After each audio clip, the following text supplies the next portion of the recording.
My name's Josie Tuplin. I'm Assistant Curate at Woodchurch on the Wirral, and I'd like to share with you a few thoughts on the story of the Emmaus Journey in Luke 24.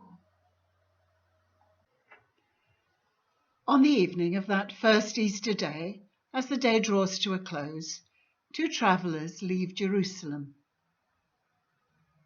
We know next to nothing about them.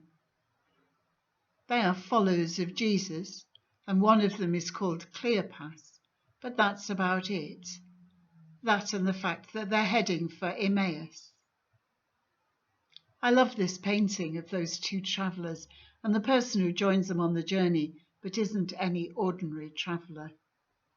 But there's something not quite right about the painting, I think. We've no idea where ancient Emmaus was, but what we do know is that it lay about 7 miles from Jerusalem and towards the west. So these two followers of Jesus should be shown walking towards a setting sun. And I think that's a very fitting metaphor for their likely state of mind, because the sun was also setting on all the high hopes they'd had for the future. And I imagine most of us feel like that ourselves from time to time. But what I think it would be good to notice is that as they walk into the sunset, Cleopas and his companion are walking in exactly the wrong direction. But then a stranger joins them. And that same stranger joins you and me, even when we're heading in the wrong direction too.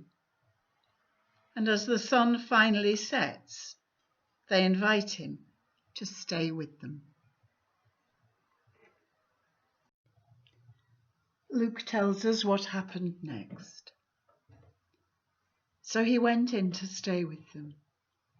When he was at the table with them, he took bread, blessed and broke it, and gave it to them. Then their eyes were opened, and they recognized him.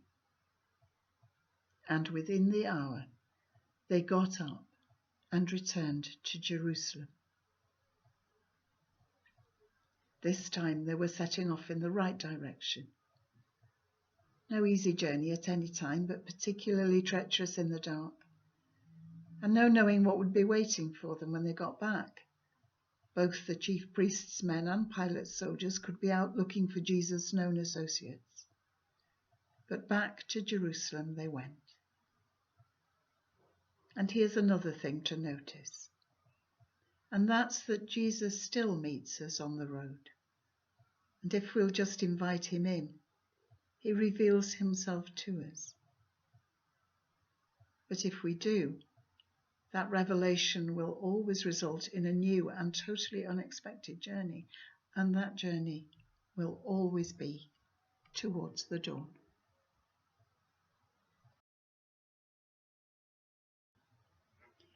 Christians are an Easter people. Just like the people of Israel would always travel towards the sunrise as they pass through the wilderness to freedom, we are called to go onwards, not to a night which falls, but to a dawn which rises. Those are wonderful words from William Barclay.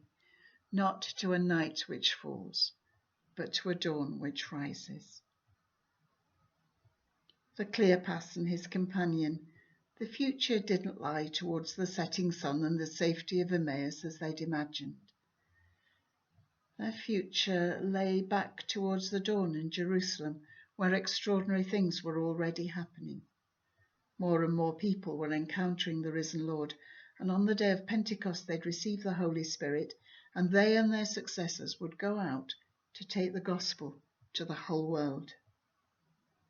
And here's something to think about, especially if you've ever wondered what happened to those two travellers.